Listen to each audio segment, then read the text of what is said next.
Daniel's $47 Casio watch had survived 3 marathons, 2 years of medical school, and countless shifts at the hospital. It took exactly 15 seconds for a paramedic's trauma shears to reduce it to scrap metal, and those 15 seconds changed everything. Daniel Hayes had always been meticulous about time. As a second-year resident at Mercy General, punctuality wasn't just a virtue, it was survival. The watch on his left wrist, a modest digital Casio with a cracked crystal and faded rubber strap, had been his constant companion since undergraduate days. It wasn't expensive, it wasn't elegant, but it worked, and in Daniel's world of 12-hour shifts and 36-hour rotations, reliability trumped aesthetics every time. Which made the irony of what happened next almost unbearable. It was a Saturday afternoon in early October, one of those rare days when Daniel had somehow managed to carve out 4 consecutive hours of freedom. No rounds, no surgeries, no pages from anxious interns, just 4 precious hours of sunshine and solitude. He'd driven to Riverside Park with a book he'd been meaning to read for 6 months, and a resolve to remember what it felt like to be human rather than a caffeinated automaton in scrubs. The park was perfect, families scattered across the lawn, the distant laughter of children on swings, the smell of someone's grill wafting through the October air. Daniel found a bench near the jogging path, settled into the worn wood, and opened his book. For 20 blissful minutes he read, actually read, not medical journals or case studies but fiction. A thriller about an art heist in Barcelona that had absolutely nothing to do with medicine. Then the world tilted. It started as a whisper of wrongness, a subtle vertigo that made the words on the page swim slightly. Daniel blinked, assuming he'd been staring too intently at the text. But the sensation didn't fade. Instead, it intensified, blooming into a full wave of dizziness that made his stomach lurch. The park seemed to rotate slowly around him, as if he were on a carousel that was just beginning to spin. He closed the book, took a breath, tried to stand. That was his last clear memory. The void between consciousness and unconsciousness is impossible to measure. For Daniel, it felt both instantaneous and eternal, a blank space where time simply ceased to exist. When awareness crept back, it arrived in fragments. Pressure on his chest, voices above him, the rough texture of grass against his cheek, and something bright and insistent behind his closed eyelids. "Sir, can you hear me?" The voice was professional, calm, female. Daniel tried to respond, but his mouth felt stuffed with cotton. He managed a groan instead. "That's good, stay with me. My name is Sarah, I'm a paramedic. You collapsed in the park. Do you know what day it is?" Saturday, Daniel thought, but wasn't sure if he said it aloud. He forced his eyes open. The world was too bright, too close. A woman's face hovered above him, dark hair pulled back in a ponytail, brown eyes sharp with concentration. Behind her, the sky was an aggressive blue that hurt to look at. "Daniel," he managed to croak. "My name is Daniel." "Good, Daniel, that's very good. I need you to stay still for me, okay? We're checking you out." That's when he felt it, the cold touch of metal against his left wrist, followed by a strange, tugging sensation. His brain, still foggy, took a moment to process what was happening. Then alarm shot through his nervous system like electricity. "Wait," he tried to say, but his voice came out weak. The tugging continued, deliberate and firm. He heard a sound he knew well from the ER, the distinctive snick-snick of trauma shears cutting through material, but these weren't cutting through clothing. They were cutting through his watch. "Stop," Daniel said, louder now, trying to lift his arm. "Don't." A hand pressed gently but firmly on his shoulder. A different paramedic, a man with a gray beard, leaned into his field of vision. "Easy, buddy, we need to check your radial pulse and get a line started. The watch has to come off." "It's just a cheap watch," the female paramedic Sarah said, clearly trying to be reassuring as she worked the shears around the strap. "We'll make sure you get it back." But it wasn't just a cheap watch. That watch had been a gift from his father on his first day of college, a practical gift from a practical man who'd worked 2 jobs to put Daniel through school. His father had died during Daniel's first year of medical school, suddenly and without warning, from a massive heart attack at 53. The watch was one of the few things Daniel had left of him. And now, in the space of 15 seconds, it lay in pieces on the grass beside him. "No," Daniel whispered, but the word had no power. The thing was already done. The ambulance ride to Mercy General was surreal. Daniel kept staring at his bare wrist, at the pale line of skin that had been protected from the sun for years. Sarah, the paramedic, had indeed saved the watch, or what remained of it. The face was intact, but the strap had been cut completely through. It sat in a clear plastic bag with his other belongings useless. "Your vitals are stable now," Sarah said, nodding something on her tablet. Blood pressure was pretty low when we found you. Are you diabetic? Any history of heart problems? Daniel shook his head. I'm a doctor, he said, second-year resident, internal medicine. Sarah's eyebrows rose slightly. That must make this extra fun for you. Hilarious, Daniel muttered, but he was already running through differentials in his mind, the clinical part of his brain clicking into gear despite his disorientation. Syncope in a healthy 28-year-old male. No prodromal symptoms beyond brief dizziness. Orthostatic hypotension, vasovagal response to something. He hadn't been overheated, hadn't seen anything disturbing, had just been sitting reading. We're going to run the full workup, Sarah said, but you know that already. The ER at Mercy General was familiar territory, too familiar. Daniel had spent countless hours in these hallways, but always on the other side of the stethoscope. Being wheeled in on a gurney, being the patient, felt wrong in a way that made his skin crawl. He recognized nurses, caught sight of Dr. Reeves, the attending he'd worked under just last week, who did a visible double-take when he saw Daniel's face. Within 20 minutes, Daniel had been poked, prodded, hooked up to monitors, and had given blood for what felt like every test in the hospital's repertoire. The attending on duty, Dr. Patricia Chen, whom Daniel knew casually, stood at his bedside with a tablet, reviewing his chart with the kind of professional concern that Daniel himself had deployed countless times. So, Dr. Chen said, you want to tell me what happened? Daniel recounted it, the park, the book, the sudden dizziness, nothing. He left out the part about the watch. It seemed petty somehow to mention it when people were worried about whether his heart was going to stop. Any recent illness, unusual stress, changes in medication. I don't take medication, and I'm a resident. Unusual stress is my baseline. Dr. Chen's mouth twitched. Fair point, we're going to admit you overnight for observation. EKG looks normal, but I want a cardiac workup, neuro consult, and we're waiting on your labs. I'm fine, Daniel protested. It was probably just. If one of your patients said that to you, what would you tell them? Daniel closed his eyes. I'd tell them not to be an idiot. Exactly, so don't be an idiot, Dr. Hayes. The hospital room was on the 4th floor, the same floor where Daniel had done 2 months of his rotation. He knew the nurses by name. He knew that room 412's TV only got 3 channels and that the bathroom faucet in 407 leaked. Being a patient here felt like being an actor suddenly forced to sit in the audience. His phone had 17 missed calls from the hospital, from his roommate, from his mother 3 states away, from colleagues who'd somehow heard that Daniel Hayes had faceplanted in Riverside Park. He returned his mother's call first, assuring her he was fine while she audibly did not believe him, then sent a group text to everyone else. Alive, fine, just dramatic, details later. Then he sat on the edge of the hospital bed, still in the gown they'd made him change into, and looked at the plastic bag containing his belongings. His wallet, his keys, his phone, and the watch, its severed strap curling uselessly inside the bag like a dead snake. Daniel picked up the bag, unsealed it, and carefully removed the watch. The face was still running, the digital display blinked 4:47 p.m. in its familiar blue glow. The watch hadn't stopped working, it just couldn't be worn anymore. He turned it over in his hands, looking at the scratches on the back, the worn areas where the black coating had rubbed away to reveal silver metal underneath. There was an inscription on the back, so faded he had to hold it up to the light to read it. Time well spent, Dad. Daniel felt something crack in his chest.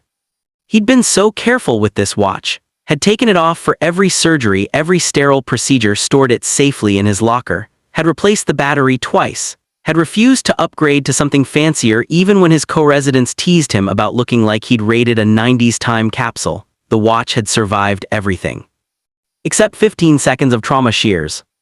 A knock on the door pulled him from his thoughts. A nurse poked her head in. Judy, one of the veterans who'd been at Mercy for 20 years. Dr. Hayes, how are you feeling? Like an idiot, Daniel said honestly.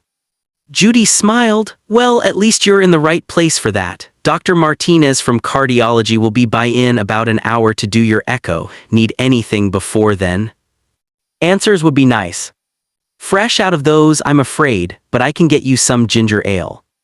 After Judy left, Daniel lay back on the bed, the watch still clutched in his hand. The ceiling tiles were the same tiles he'd stared at during his first month as a resident when he'd been so exhausted he'd considered sleeping in an empty patient room. The fluorescent lights were the same lights that had burned into his retinas during endless overnight shifts. The smell was the same, that distinctive hospital cocktail of disinfectant, floor wax, and something indefinably institutional. But everything felt different now. He'd spent 2 years learning to treat the human body like a complex machine, input-output systems to diagnose and fix. He'd learned to maintain professional distance, to see patients as cases rather than people, because that's how you survived residency without losing your mind. The woman with heart failure became the CHF in 304. The man with liver disease became the cirrhosis in 218. You had to create that distance, or the weight of all that suffering would crush you. Now Daniel was the syncope in 412, and he hated it. The cardiac workup was normal. The neuroconsult was normal. The labs came back unremarkable except for slightly low blood sugar, which might explain the dizziness but didn't explain the complete loss of consciousness. Dr. Chen came by at 7 p.m. with a thoughtful expression and no definitive answers. "Everything looks good," she said, "which is frustrating, I know, but also good news. My best guess, vasovagal syncope. Your blood pressure dropped suddenly, your brain didn't get enough oxygen, you went down. It can happen without any obvious trigger. So I'm just randomly falling down now. It's not likely to happen again, but we'll want to follow up with your primary care physician, maybe do a tilt table test if you have any more episodes. For now, you're cleared to go home tomorrow morning, but no driving for 48 hours, no being alone for 24 hours, and if you feel dizzy again, you sit down immediately. Understood." Daniel nodded. Dr. Chen started to leave, then paused at the door. "You're a good resident, Daniel. You work hard, maybe too hard. When was the last time you had a full day off?" "Today was supposed to be a full day off." "I rest my case," she smiled gently. "Take care of yourself, that's an order." After she left, Daniel's roommate Marcus showed up with a bag from their apartment, real clothes, Daniel's laptop, and absurdly, a bag of Swedish fish, Daniel's favorite candy. Marcus was a software engineer who kept sane hours and had initially been baffled by Daniel's schedule before accepting it as some kind of medical masochism. "You scared the hell out of me," Marcus said, dropping into the visitor's chair. "I got a call from some paramedic asking if I was your emergency contact. I didn't even know I was your emergency contact." "Sorry, I should probably update that." "To who?" "Your mother who lives in Ohio, your ex-girlfriend who moved to Portland. I'm literally the only person you see who isn't wearing scrubs." Daniel laughed despite himself. Fair point. Marcus eyed the plastic bag on the bedside table. "They made you put your stuff in the shame bag, huh? Did they cut your clothes off? Because I brought your favorite jeans just in case." "No, just..." Daniel pulled out the watch. "This." Marcus's expression shifted. "Oh man, the watch, can it be fixed?" "I don't know, maybe." Daniel turned it over in his hands. "It seems stupid to care about a $40 watch." "It's not about the money, it's about what it means." Marcus leaned forward. "Look, I know I didn't know your dad, but you've told me about him, about how he worked himself to death to put you through school. That watch is a connection to him, of course it matters." Daniel felt his throat tighten. I've been so careful with it, and then in 15 seconds it's just gone." The paramedic didn't even ask.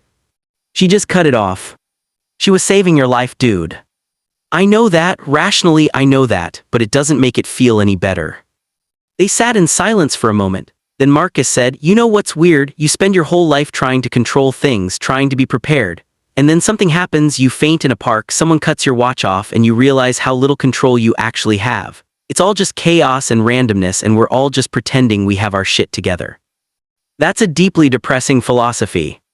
"Yeah, but it's also kind of freeing, right? If everything's chaos anyway, then you don't have to be perfect. You just have to show up and do your best with whatever gets thrown at you." Daniel considered this. "When did you become so wise?" "I've always been wise, you've just been too sleep-deprived to notice." That night Daniel didn't sleep well. The hospital was never truly quiet. There were always footsteps in the hallway, distant pages over the intercom, the soft beeping of machines. Sounds he normally found comforting now kept him alert and anxious. Every time he closed his eyes, he felt that sensation again, the world tilting, consciousness slipping away, the helplessness of his body betraying him. Around 3 a.m., unable to sleep, Daniel turned on the dim light over his bed and examined the watch again. The face still worked perfectly. The display still showed the time with its characteristic blue glow, 3:17 a.m. The buttons still clicked when he pressed them. It was just the strap that had been destroyed. On impulse, he pulled out his phone and searched for watch repair shops nearby. There was one that specialized in vintage watches about 15 minutes from his apartment. They opened at 10 a.m. He bookmarked the page.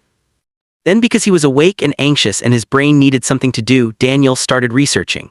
He read articles about syncope, about vasovagal episodes, about all the various reasons a healthy young person might suddenly collapse. Most of them were benign, some were not. He went down a rabbit hole of case studies and medical journals until his eyes burned and his mind was more anxious than informed.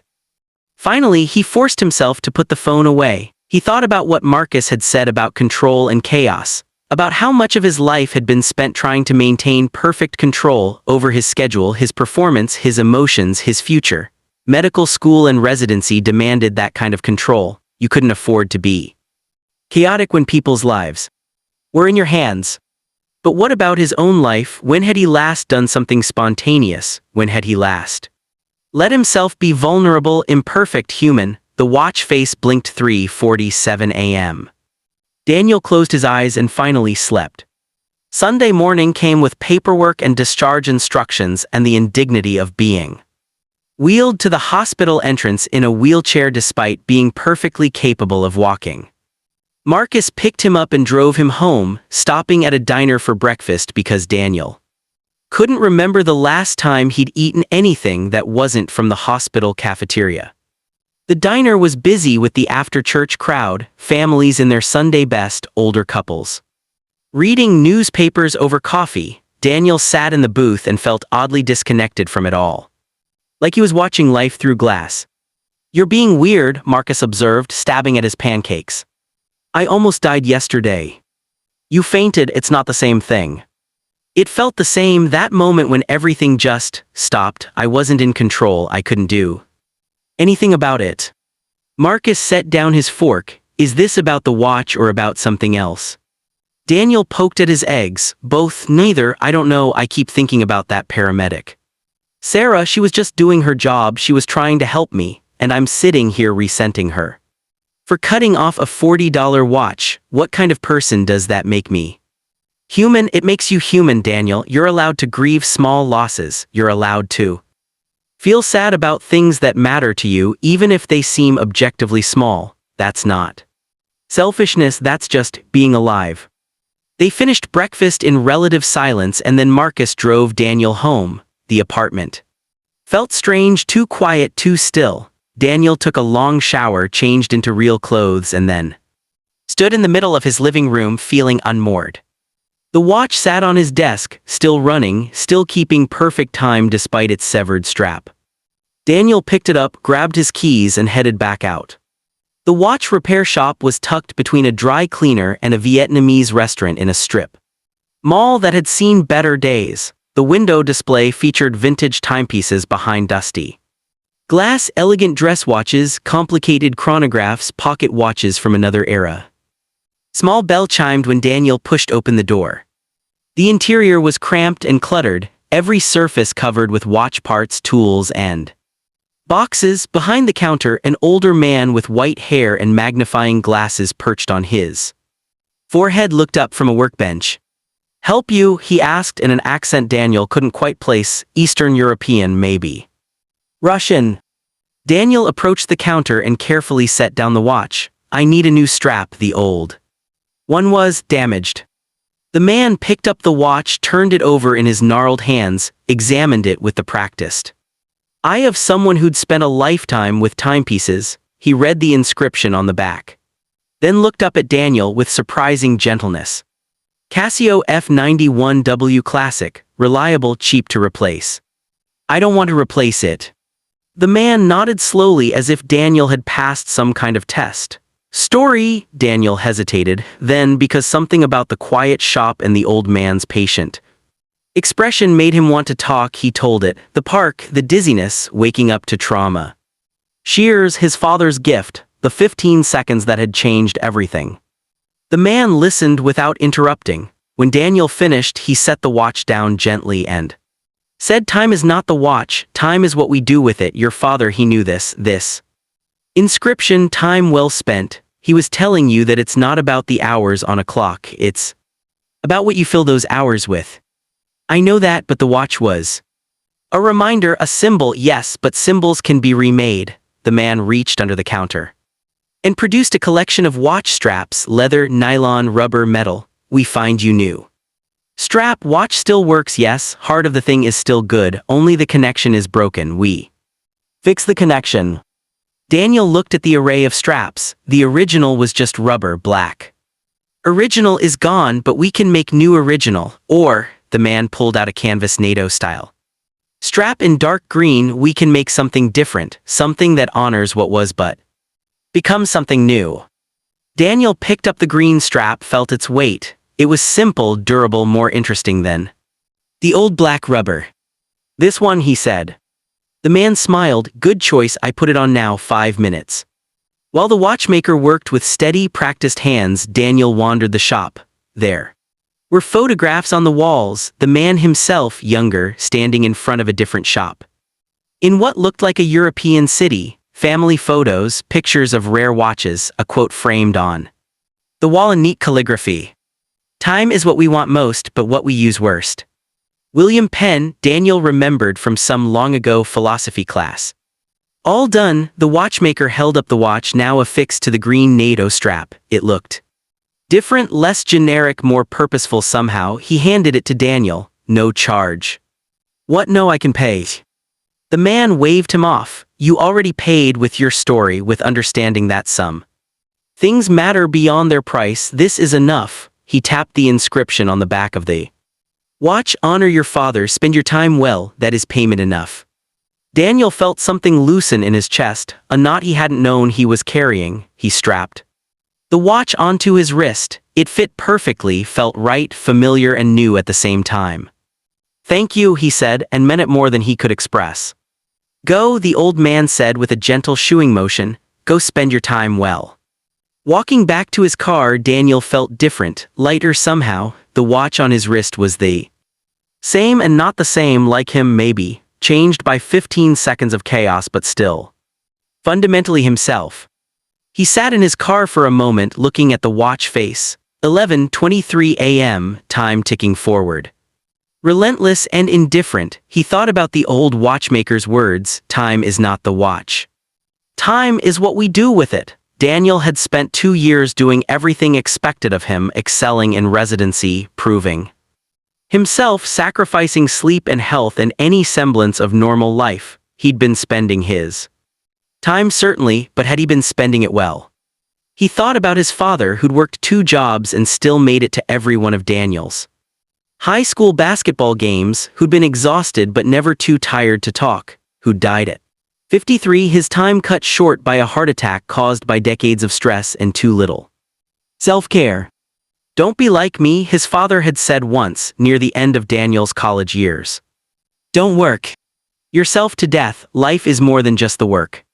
Daniel had nodded and then promptly entered medical school and residency, which demanded exactly that kind of self-sacrifice. He told himself it was different, that it mattered, that helping people justified the cost, and maybe it did, but at what point did the cost become too high? He pulled out his phone and scrolled through his contacts, found the number he was looking for. A hit call. Dr. Chen, it's Daniel Hayes. I know I'm not scheduled until tomorrow, but I was wondering, do you have a minute to talk about time off, actual time off?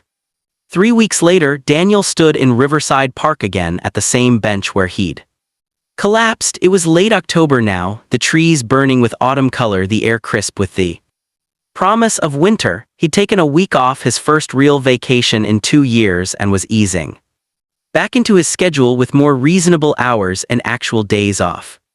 The watch on his wrist showed 2:34 p.m. The green NATO strap had already started to acquire its own wear patterns, its own story. Daniel sat on the bench and opened the same book he'd been reading that day. He read for an hour, looking up occasionally to watch the park, the families, the joggers, the dogs chasing balls, the mundane beauty of ordinary life continuing around him. He didn't feel dizzy, didn't collapse, just sat and read and existed without urgency or obligation. When he checked his watch again, it was 3:47 p.m. He'd lost track of time, completely absorbed in the story. Time well spent. Daniel closed the book, stood and walked back to his car. He had dinner plans with Marcus. Nothing urgent, just 2 friends sharing a meal on a Sunday evening. Tomorrow he'd return to The hospital to the endless march of cases and shifts and responsibilities, but for now, in this moment, he was just Daniel Hayes, alive and present and grateful for the mysterious resilience of the human body and the strange grace of broken things made new. The watch on his wrist kept ticking forward as it always had and always would, counting not the seconds lost but the seconds gained, each one a gift, each one a choice, each one a chance to spend time well. And that, Daniel thought as he drove home through the October afternoon, was more than enough.